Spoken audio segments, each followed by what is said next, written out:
On Air with Kash. Our guest today began playing guitar and singing at 11 years old. By the age of 13, he created his own music and videos for SoundCloud and YouTube. He started playing acoustic shows, leading to his debut performance at Room 5. He is the founder of the band Love Ghost, where he plays lead vocals and guitar. The band has toured Ireland and Japan. He wrote the hit single, I'll Be Fine, which was produced by Danny Saber. The single and video was released in May 2020 and has exceeded 2 million views on YouTube. Please welcome Finnegan Bell. Hey, Kash. How's it going? Finnegan, thank you so much for being here, my friend. How are you? I'm doing good, man. Thank you for having me on the show. Excited to be here. It's great to have you. I know the last time I saw you live and in person, I think was at Tarfest a few years back. Yeah, that was, what was that, 2017? 2017, you said it, man. Yeah, it's been a minute. Good to see you. It's great to see you. And I know you've just been on a roll the past couple of years. I mean, with I'll Be Fine, and you're performing an acoustic show at the end of the month. Been so busy. I just really admire your passion and dedication. Thank you. Yeah, I'm really excited. I record everything from home. Quarantine, basically, we've been dropping new material every month. Actually, more than that. Now it's every 3 weeks. And yeah, we have a live stream concert on April 24th. Which I'm really excited about. There's going to be special guests too. Hella hyped for everything that's going on. I dig about your music is everything has its own style, and you've had so many different influences, and it shows in the music and then in the style of your videos. Everything's a little bit different, and you just even your words, and you just have a way of connecting with people. Thank you. Yeah, I really appreciate that. Yeah, I have a pretty diverse range of musical influences, and I like a lot of music that people necessarily would never put together, and I went through a lot of different stages as a kid, and I kind of just try to draw from all of that when making my music today. And then also love making videos, and we all do it really pretty DIY with GoPros, and make as much content as possible. Like Chasing Money was a great music video. Yeah, definitely. It all kind of falls under the Love Ghost umbrella, but definitely try to kind of show different sides of my personality and different alter egos. I mean, Chasing Money and Bitches was really fun to make. Shout out Julian for directing it. It was really fun. Our beach music video, which just dropped last week, Shine Like Gold, that was really fun too. It was crazy. The day when we were shooting it, there was just a lot of aggressive people at Venice Beach. I don't know why, but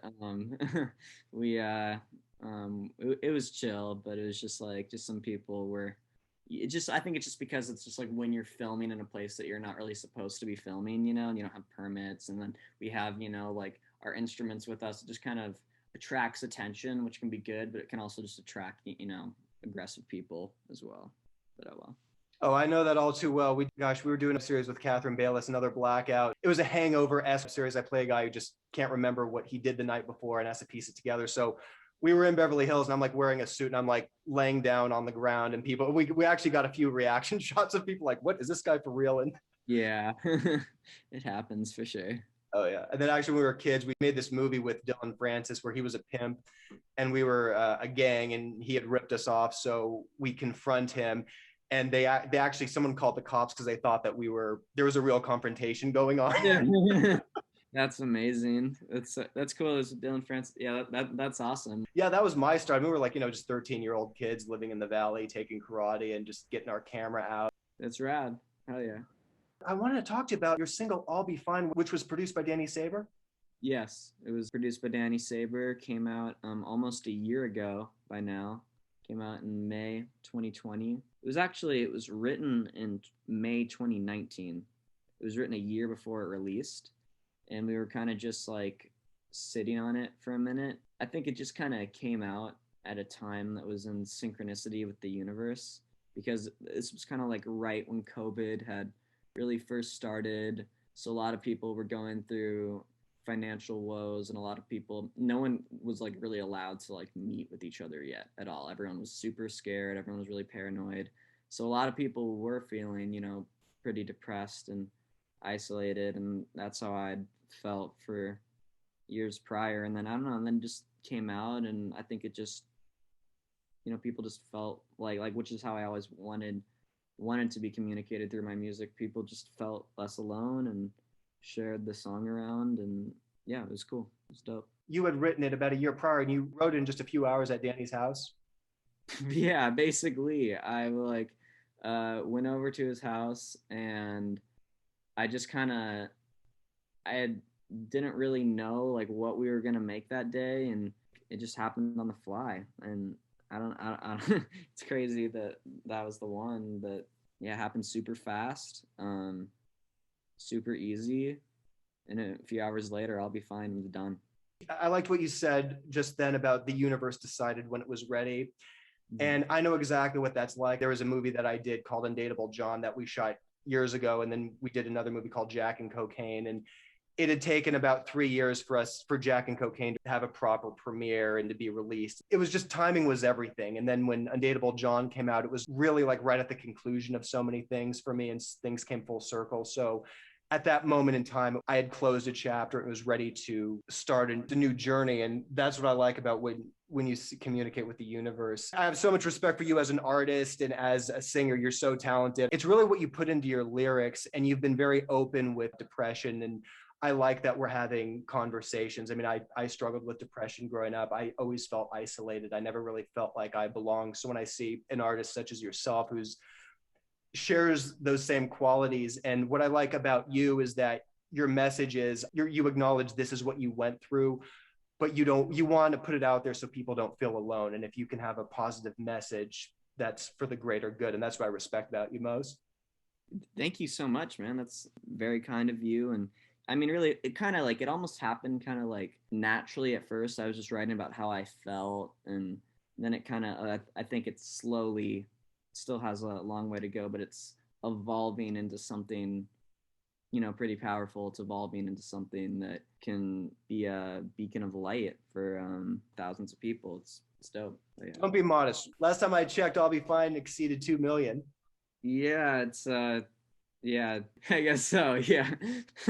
I just think now more than ever, I just like there's more conversations, and just even I think the arts are just really what we need. I mean, even I know last year during the pandemic was a rough time for a lot of us. It was just a lot of new changes. I personally had a loss, someone I was close to. We had similar backgrounds too, just growing up fast in LA, getting exposed to a lot at a young age. And I mean, I needed to go to therapy for like 7 years and really get in touch with what was bothering me. And unfortunately for this person that I knew, who we were close with and bonded, he still struggled. And unfortunately there was a tragedy right in the midst. But then it was really I had read my friend Gabrielle's book Eat Pray FML, and that really helped me through that time. And so when I listen to I'll Be Fine, your lyrics, and it really connects with that state of mind, and you capture it so well. When an artist takes an emotion, puts it out there, you articulate things so well and you put it in the music. And then when you see you performing it, I watched it and been like, that's, I totally get that and I connect with that. Wow. Thank you, Kash.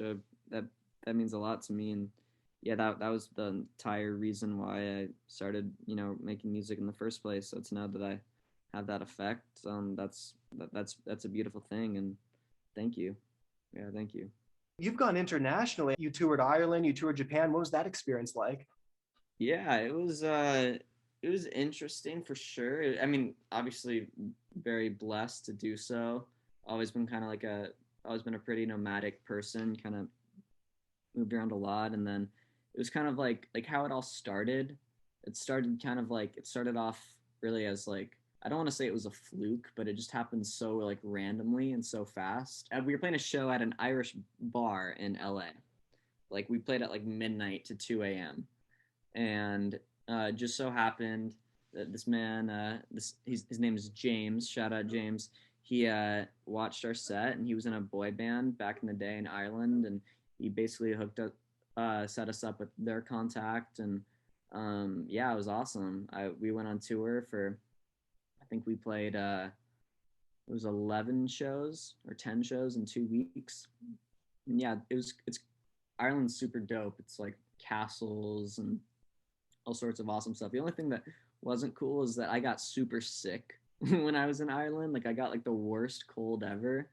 So like it's like as awesome as it was, I was just like coughing and sneezing the whole time, and I was like, oh, damn it, like I don't like I don't have any time to be sick. But yeah, there's lots of like funny stories of like us, playing pranks, and we went to an awesome wax museum out there in Dublin. It was super rad.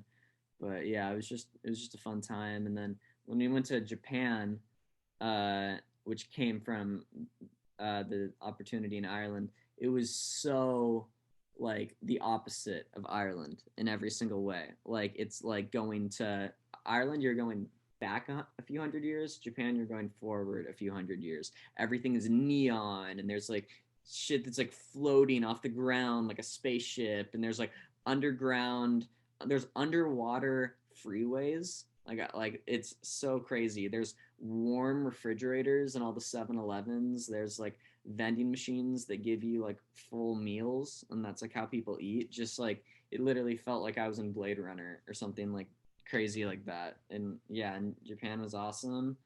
And then we also went to Ecuador, and that was really really dope too. We played a festival show in Ecuador, and we got a lot of love from the people in Ecuador, and it was just a really awesome experience. And they were super happy, super excited to listen to music. And yeah, shout out Ecuador, shout out all these places. That's amazing. On my mom's side, I'm Irish, so I've always wanted to go. I've done England. I did go to Paris one time, and I know what you mean about getting sick. I got sick right at the end when I went to England. So I feel like, okay, it was just the last day, but then I went to Paris and I got hit with something. And then actually we went to Belgium first. We landed there, and I just remember I probably only had a few hours of sleep. I'm getting off the plane. I saw like waffles in the vending machines. And I'm like, are there waffles in the vending machine? I'm like, It's crazy. My mom is involved with Peace Prevail on Earth, and she has a lot of friends in Japan, and that's basically been her goal. So that's really in the next year or two. I hope to have an experience in Tokyo as well too. It's awesome. Hell yeah, it's great. Finnegan, thank you so much for joining us today. Be sure to get his new single, Shine Like Gold, available now. Get Bloody Mary featuring Princess Brie, available April 23rd, and live stream his concert on April 24th. It's in the link in bio for his band Love Ghost. Finnegan, I can't thank you enough for being here today and giving us your time. It's really, I love your music. I really admire where you're coming from, and I love the message you put out there. And man, I can't wait till the pandemic is over so I can rock out with you guys live. Thank you so much, Kash. And yeah, look forward to having you at a show. And yeah, thank you for having me on the show. Really grateful to be on. Always welcome anytime, buddy. Thanks for rocking with us. Cool. Have a good one. Thanks for tuning in with me and Finnegan Bell. You are on air with Kash.